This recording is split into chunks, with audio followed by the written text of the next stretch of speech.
What up, guys? Welcome to a new episode of the AMA in the new studio. Look at this shit. I am so stoked to have set this up. Honestly, so much help from everybody at Santa Cruz Paleo, Santa Cruz Medicinals. We got a little operation here, and man, people pulled through. I was sleeping on the floor of the studio for a while when we set it up, and it's in a house in San Diego, and the house is sick. Like, it has a pool out there, the workout area. We have like a golf cart with all the surfboards, and we drive the golf cart down to go surf. It's just like the right area to be. Why we wanted to set up a studio here is because I want to start to get more guests on. So you might have seen I did the podcast with the Raw Dog Run Club and Squid Pactor. That was really cool, but it's like really easy to do because they're like, oh, we're going to be in San Diego. Because a lot of people come to San Diego and a lot of people come to LA, and LA is pretty close to here, so I can get guests. Other guests we're going to have on, it seems like Cheeto Vera, the UFC fighter, is down to come on because he lives up the road, another San Diego local. And, in like 2-3 days, I'm going to have Cookie King and Dylan Latham on, Lance Baker. We might try to get Kay Shami up in here because he lives in San Diego. So it's just way easier for me to get guests over here.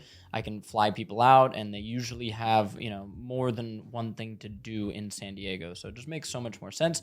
I'll still be back and forth from the Bay Area to here a bunch. So haven't forgot about you, Bay Area, Santa Cruz. I'm still there all the time. But this is just dope. What do you guys think of the setup? Leave comments below on like what you think we should add to this because, we're not like fully done here, but it's pretty cool.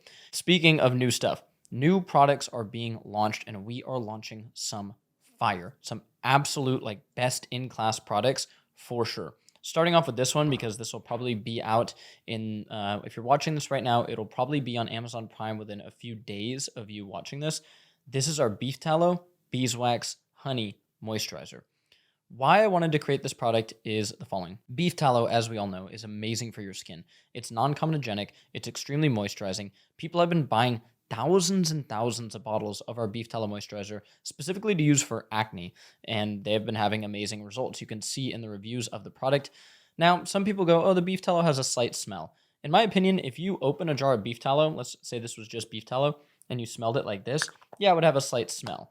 But if you actually like put it on your skin, it doesn't leave a smell.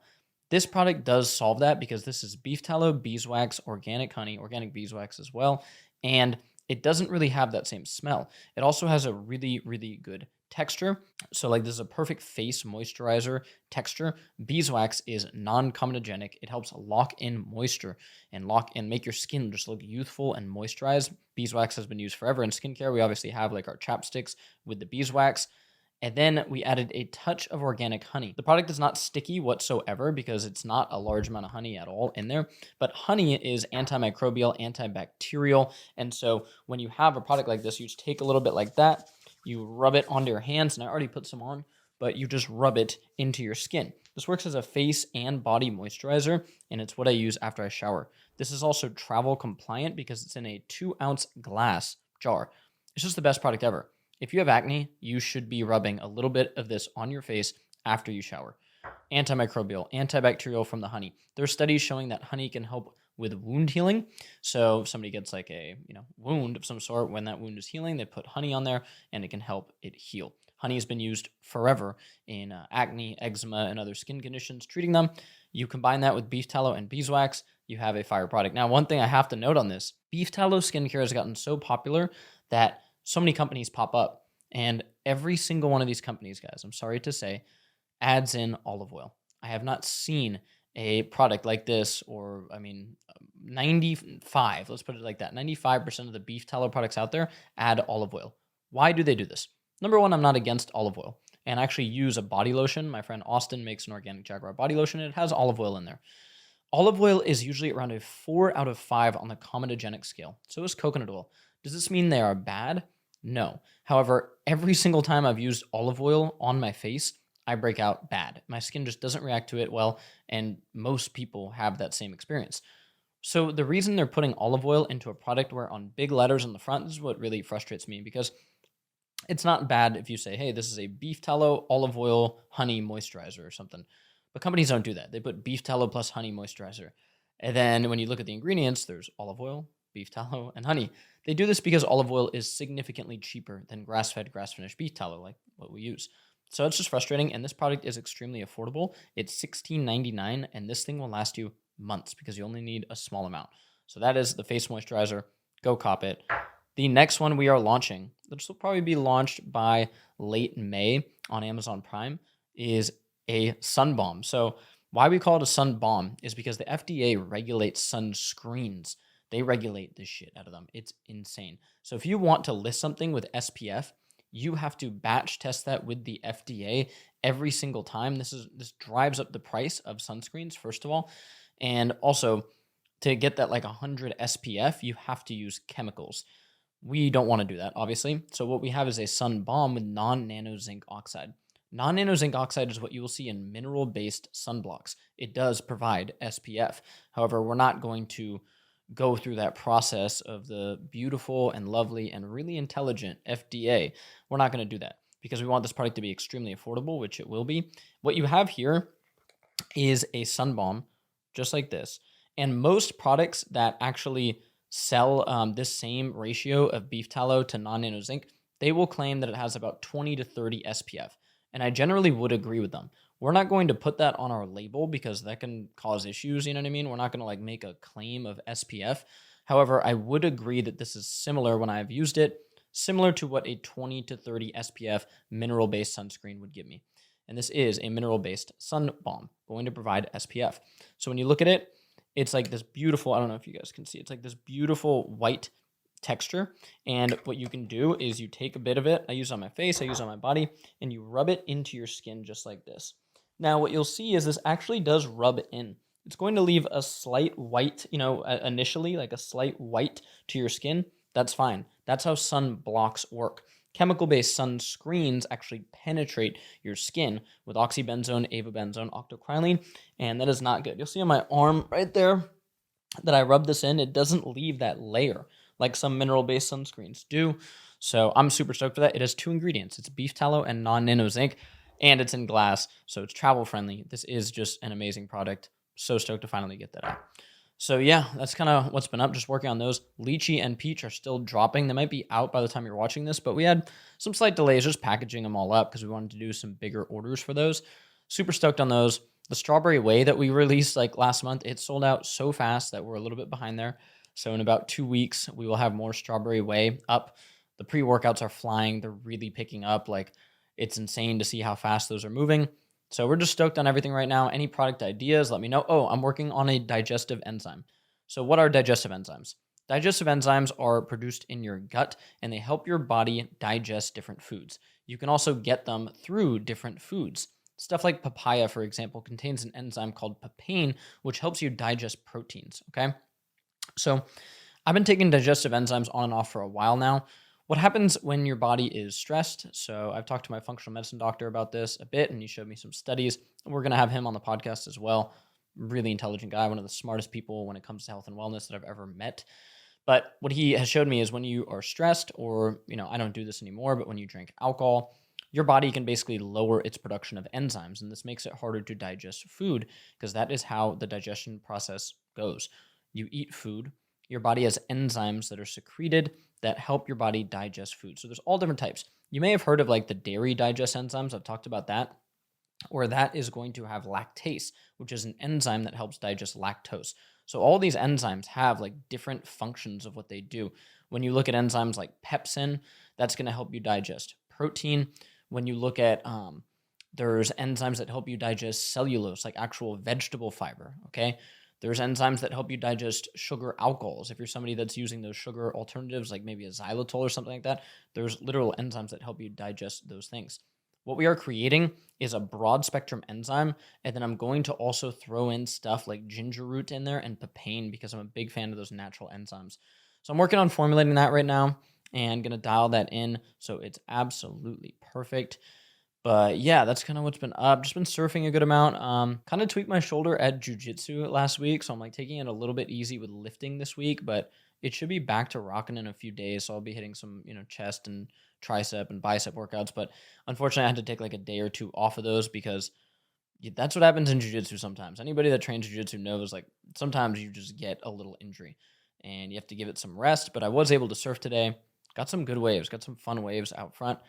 And so, yeah, let's dive into your questions in this week's AMA from the new studio. Let's rock. What do we got? Brendan, can you talk about the effects of poor sleep as a teenager? I think a lot of teenagers think, oh, okay, I know sleep's super important. They hear people yap about it, but they don't really understand how important it is. So if you get one night of bad sleep, it already starts to push you into being pre-diabetic. Literally, they've like looked at that. Like your blood sugar gets so thrown off by even one night of poor sleep. Is this the worst thing in the world? Are you going to die? No, you're going to be okay. But it also harms your immune function. If you're a teenager, maybe you'll worry about the next thing. It harms your hormone function, your testosterone. Your testosterone levels crash after a bad night of sleep. After a few nights of bad sleep, they are really, really lowered. Now, they're not going to be permanently lowered or permanently negatively affected. But like if you want to be dialed in, if you're trying to get after a girl and you get a bunch of bad sleep and you're around that girl and your testosterone is lower, that's not good. Your performance in school, in athletics, everything is going to be negatively affected if you get bad sleep. It's going to reduce your immune function. You might get sick more often. You're going to have more skin issues because that also is affected by sleep. It's just one of those things that, like, look, I wish when I went back as a teenager, I knew how important sleep was. There's always going to be those nights as a teenager where you just get no sleep. And do it, dude. Like, live life. You know what I mean? If you want to pull an all-nighter with your friends, do it. If you want to sneak out at 3 a.m. and go meet some chick at a park, do it. I did all that. But if I knew how important sleep was, I would be like, okay, I'm going to recover the next day, maybe even get a nap in or something like that. So yeah, get your sleep, bro. It'll make you more of a man, literally. Brendan, what is your coffee routine in the morning? So I enjoy some coffee. Now, the coffee's gotten a bad rap. A lot of people will come up to me sometimes like, I'm quitting coffee. Like, oh, okay, like, is that really going to benefit you? I don't know how you use coffee. The way that most people use coffee is so horrible and stupid. We've lost our minds as Americans on how we drink coffee, okay? Here's how most people drink coffee. They wake up in some sort of panic and they literally dump like 40 grams of sugar and some coffee into a cup and they drink that. Yeah, that's a bad idea. I do it a bit differently. Let me tell you how I do it. When I wake up, I'm doing water and electrolytes. I'm hydrating that first hour of the day. I'm not really even eating anything usually. I'm just hydrating and stretching. Maybe then I'll start to have some bone broth and some eggs. I like to eat some food. When you wake up, your cortisol is naturally spiked. You may have heard of cortisol as some bad thing. You don't need to worry about it. Your cortisol spikes up in the morning naturally. That's a good thing. And then it dips down a little bit. That's when you want to have your coffee. So I like to have my coffee about an hour and a half, maybe 2 hours after I wake up. What I do is I like to grab some organic cold brew. I put a splash of that in a mug, and then I grab some full fat grass fed dairy, put a little bit of that in there, and I sip on that. If I'm feeling real fancy, I'll put a little touch of maple syrup in there, maybe some cinnamon, something like that. It's just so delicious. It's absolutely amazing. That is what I like to do for my coffee. Let me know what you do for your coffee below. Brendan, how do you safely get tan skin? This is a very, very good question, and it's going to vary depending on how tan your skin is already, what your genetic makeup is, like where are your ancestors from. You know, you guys have probably seen my mom on my social media. She was born in India. So I have that mixed with Irish German. So I'm somewhere in the middle, but I can definitely absorb some sun, okay?